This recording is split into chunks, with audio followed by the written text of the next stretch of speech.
At Respasio, we provide software to manage contacts, properties, and online marketing to real estate agents all around the world, in Asia, Middle East, the Americas, and of course Europe. And we also develop APIs and plugins to connect to their existing websites, as well as design and build sites to drive leads into their systems. As we design both back-office marketing systems and front-end websites, our interest is always to optimize the whole flow, and SEO strategies fit right into that.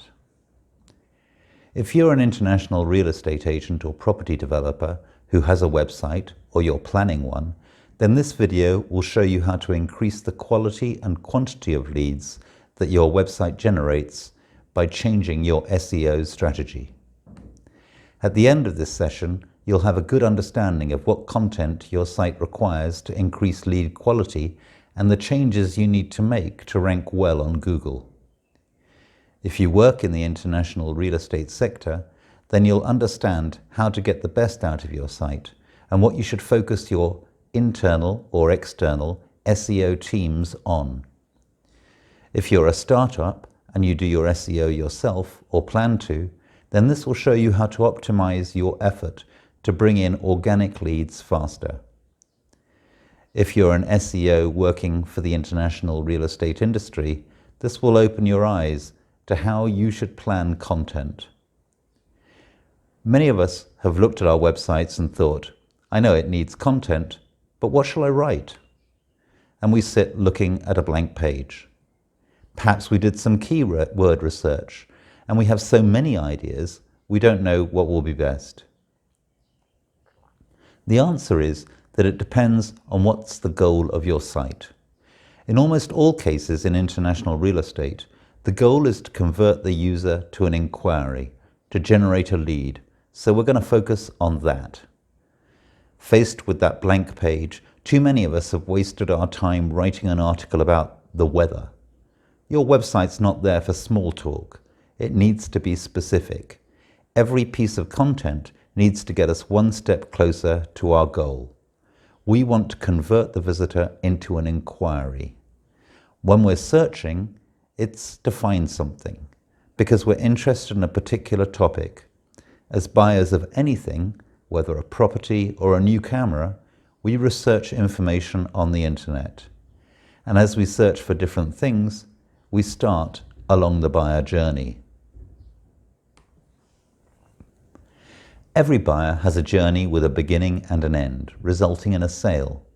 And the normal wisdom that you will hear is that the first agent to make contact with a real estate lead is 238% more likely to convert. But this simple common sense statistic underpins the online strategy of most agents. Based on this simple statistic, if you were spending your marketing money and time, where would you want to put your money? Instinct says, at the beginning of the buyer journey, let's hook them in early. But is this really the case? We want to create leads that make sales. Is that the best way to go about it? Let's take a look. What we discover now may surprise you. So let's start off on that journey.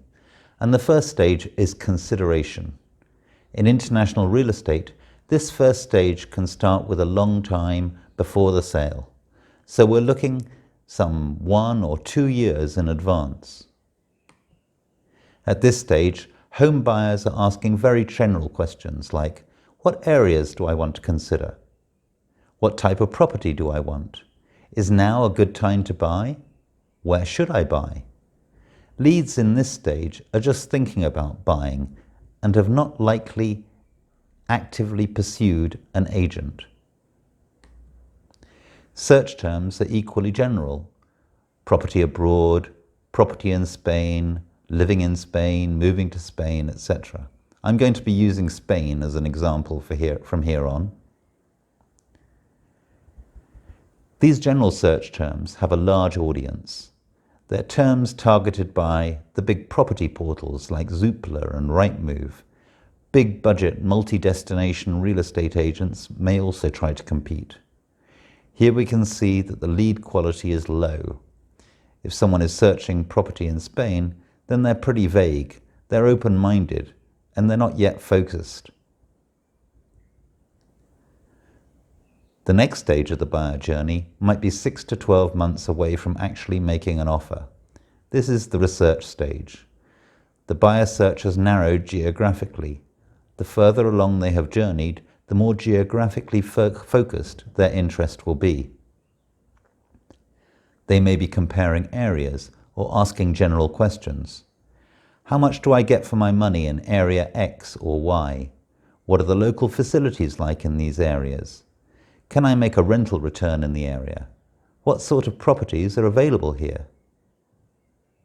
Now their search terms start to look more like Area 1 versus Area 2, how much they get for their buck in an area, which ones may be good for rental, golf, beaches, shopping, or whatever. They're wondering what types of properties are available in those areas. They may have administrative concerns, rental licenses, that sort of thing. There's a whole cloud of terms at this stage. And at this stage, we're looking at a medium-sized audience. Larger local estate agents should start to get in on the act. The lead quality here, we could say, is medium. They're not as vague as before. They've started to have a clearer idea of what they want. Stage 3 is now active search, about 3 months before closing. Our buyer now has their travel booked and they aim to view properties. They have a profile of their ideal property in their head. They're looking at specific properties on the internet. They'll favour sites they have used earlier in research, but inclined towards those with good functionality. Their questions are now, who has property that meets my criteria? Where can I find properties to search through? Who shall I arrange viewings with? How much should I be budgeting exactly? Search terms are getting much more specific. Specific site searches for properties on their mobile or tablet, searches about areas in which those properties are, portals, and Google. Now we're looking at a smaller audience. By now, the lead quality is getting really hot. The excitement is building. We're at stage 4, decision time, up to 2 weeks before close. They're in the local area, maybe staying in a hotel. They're viewing and they're ready to close. Their initial viewings may not have met their expectations. They have travelled with the intention to buy. Now their questions are about specific addresses and blocks, or to follow our Spanish example, the communities in which the properties they already like are located. Just to explain, if you're not in Spain, a community is like a block of apartments or a development of houses that has shared facilities like pools or parking. They're asking, where can I get information about this community? Where can I make a direct comparison to the property I like? How do I feel reassured that this is the right decision? What are the specific costs, the features, the benefits, the community facilities and fees? So their searches are about specific communities, where they found properties they like. They're doing last-minute comparisons to their favourite property. They compare their favourite property to others in the same community or other similar communities in the area. Now they are very focused. This audience is much smaller. Leads generated at this stage are absolutely sizzling hot. An inquiry from a lead at this point, almost at the end of their journey, is as good as it gets. Here's a scenario. Let's take a closer look at a lead coming in at this stage. The prospect goes to see a property in, let's say it's called Vista de Mar complex, with another agent, perhaps your closest rival, your nemesis. They love the place. Later that night, they get back to their hotel. They Google the community, where the property was located, to find out more. They find your page. They saw you had more properties for sale in the same community. They send you an inquiry. That's a sizzling hot lead right at the end of their buyer journey. We need to think like the buyer at this stage. We need to understand the different types of questions they ask, and we need to answer those questions. And then the offer is made. That might be the end. Or perhaps their offer is rejected and they go back to the decision stage. But what you will see is that almost everyone at the decision stage will go to offer. It's almost a 1-to-1 ratio. The further along the journey, the hotter the lead. As we already know, like at any journey, the more people begin the journey than end it. So the further along the journey, the more likely they are to get to the end. Another very important point is that our lead is more likely to be on a mobile device. Maybe a slower internet connection than they're used to. Maybe they're searching using their hotel Wi-Fi. So at this point, having a fast, mobile-friendly site is more important than ever. If your site does not look good on their mobile phone, they won't bother. If your site loads slowly on their phone, they won't bother. So if you want to catch the hottest leads, you'd better make sure your site works really well on a phone. We went through the buyer journey pretty fast, and there's a lot more to learn about it. But there are 4 key lessons to be learned. The 4 most important. Searches change the further along the buyer journey your lead is. There are more people that start the journey than finish it. The further along the journey, the hotter the lead. And an international property where buyers need to travel to visit the property, you need to look great on a mobile phone. Now we understand the buyer journey, let's think like Google. Because we need Google to show our site to those leads on their journey. We need to rank well in search, or our leads are never going to find us. Google wants to provide the best possible results for any search query. That's always been the case. Users relying on quality search results and finding the answer to their questions is the bedrock of Google's enormous business. That's never changed and never will. But Google has changed. So let's look at the Google story. Understanding that will show us how to give Google what it wants to show our potential buyers. In the beginning, like a young child taking its first steps, Google listened to adults, and when they said something was good, Google believed them. Therefore, in SEO, we found links back to our sites. Google saw each link as a sign of authority and ranked our sites and their content by authority. If you want a young child to understand a word or phrase, you repeat it. And it's not so long ago in SEO when we got our keyword and repeated it again and again and again in exactly the same word order. It looked unnatural to a human reader, but Google understood that this is what the content was about. And if that keyword matched the search phrase, then Google would see that it was 100% relevant. This combination of authority and relevance were the key ingredients, and that much hasn't changed. But Google, like any child, grew up and started to think more for itself. Machine learning and artificial intelligence has brought us semantic search. Google's all-pervasive presence has thrown device types and page analytics into the algorithm. Google analyzes statistics like how long people stay on your page, how deep they move into your site, many, many parameters. And Google now puts more weight on its own analysis than on backlinks. Google now trusts itself more than backlinks, much more. What does that mean for you? Well, it means that Google understands what you write. Even if you write about the same thing in different ways, Google will understand the meaning of it. It will understand the depth of it, its originality, and how well it answers a search query. What Google wants ultimately is to stay the search engine of choice by returning the best results for that user. In order to return the best results over time, it has deduced that the page must be quality, and it uses its own algorithms to determine what is quality. The bottom line is, in order to rank on the search engines in 2020 and beyond, you have to create the best page of its kind. And what does Google think is a quality page? What ranks best? Well, based on correlation studies of page 1 rankings, Google believes quality pages contain long-form content. That's 1,800 plus words. It contains videos and images. That might be more than you're used to.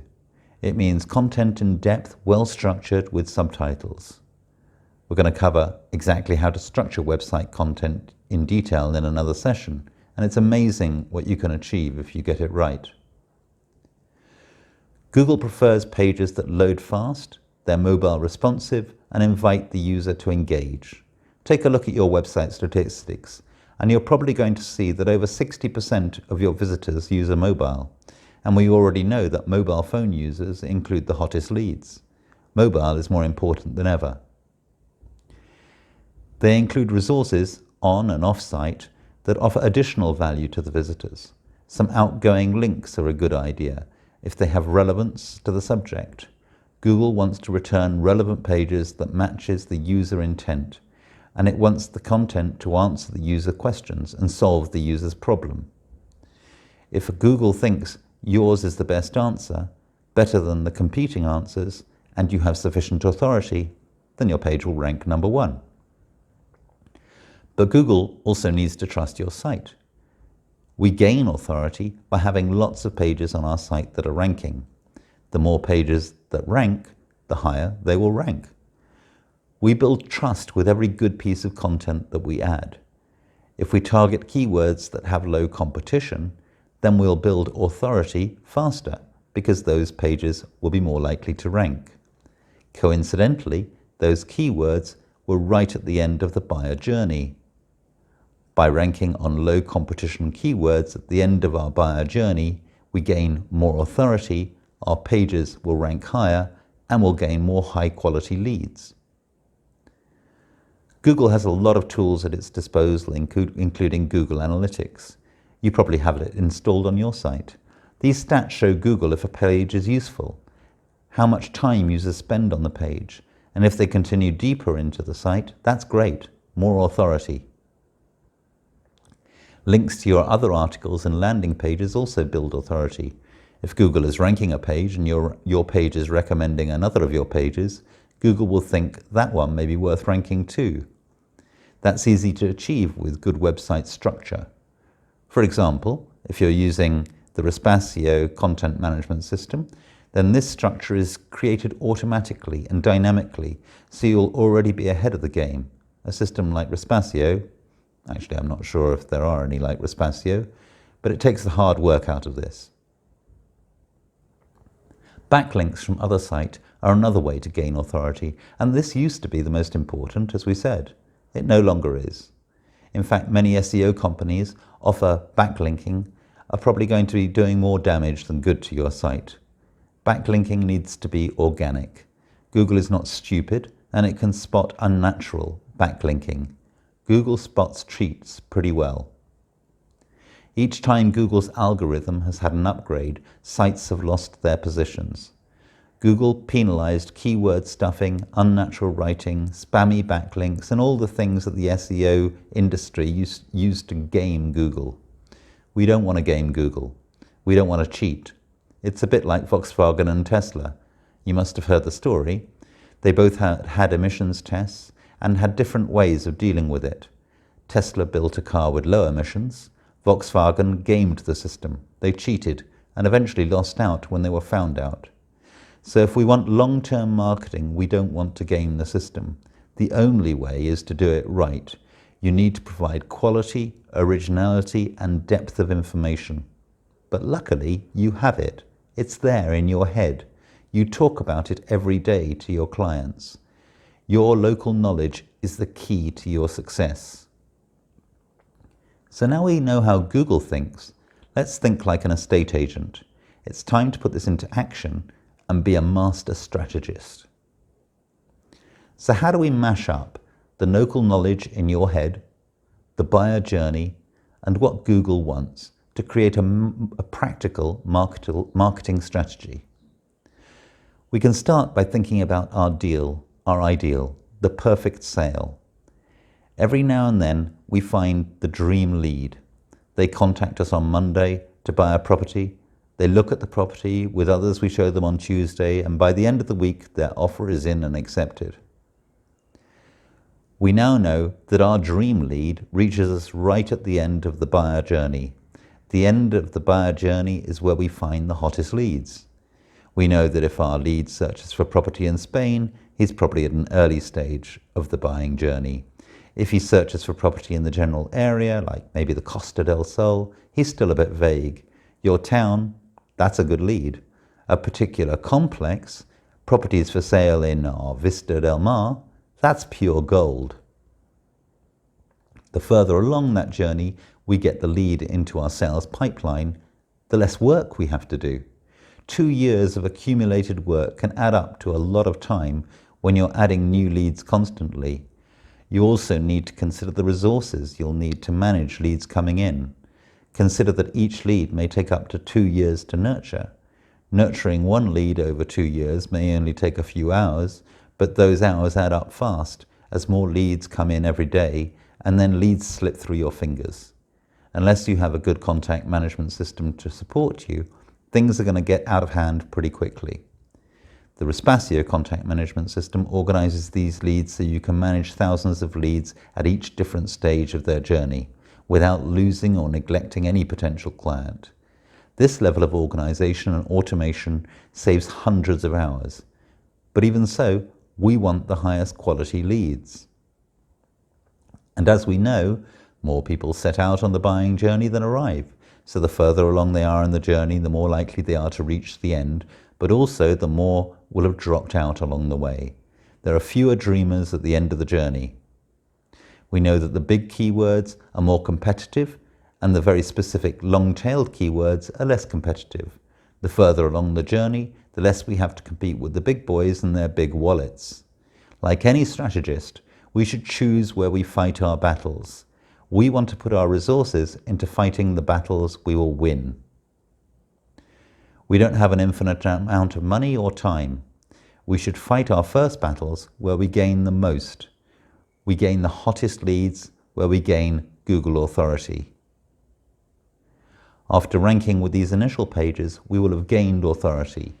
Our strategy should broaden to start working on the next line of keywords in active search, and our site will gain more authority. Our homepage will be ranking higher. Now you're starting to rank on competitive terms and your SEO strategy will reflect that. You will have built a solid website based on quality and a template for future growth. To choose your battlegrounds depends on where your website is right now. If you're a new site or a site that is not ranking on Google anywhere, if your site ranks on some non-competitive keywords, if your site ranks on competitive keywords. As we allocate our resources of time and money, as a new site, we need to focus our content entirely on low competitive keywords right near the beginning of the buyer's journey. As an estate agent with some pages ranking, we should be consolidating our foundations and focusing our efforts equally on search terms in the active and the decision stages. As a solid, well-ranking site, we should be spending time on the final 3 stages of the funnel, but as a matter of self-defense, spending a greater effort on terms where there may be leaking leads to the competition. If this is under control and there are resources available, then pushing further is the next option. So what now? What's the plan? Get the foundations right. Take a look at your contact management system or the way you're handling leads in your back end. Your hours are limited. You need to make sure you're capable of giving quality and personal service to a high number of leads. The Respasio system will automatically generate location pages for every single place you have properties. If you're not using Respasio, you're going to need to figure out how to do this manually and stay on top of it. And once you have that right, you can look at the front end of your website. You're going to start content planning, keyword analysis, understanding featured snippets and the various places you can appear in results. You're going to plan your website structure, optimize content structure, internal backlinking. Is it worth building from scratch or upgrading? How to optimize for multiple languages and regional searches. Then you'll look at content creation, page structure, and the different content types like videos, images, and the more advanced you get, you'll use schemmas as well. And you'll look at landing pages and how well they convert visitors to leads. We want to ensure it's a conversion machine. And lastly, when you've got it all going, you still can't relax because you'll be improving your site, split testing, understanding analytics and statistics and how they help you.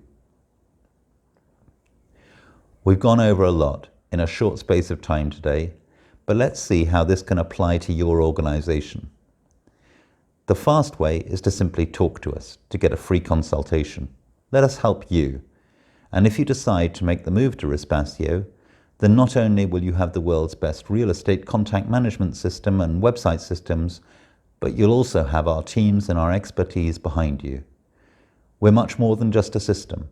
We're here to make our clients the most successful real estate agents in their market, and we can do the same for you. I hope we hear from you soon.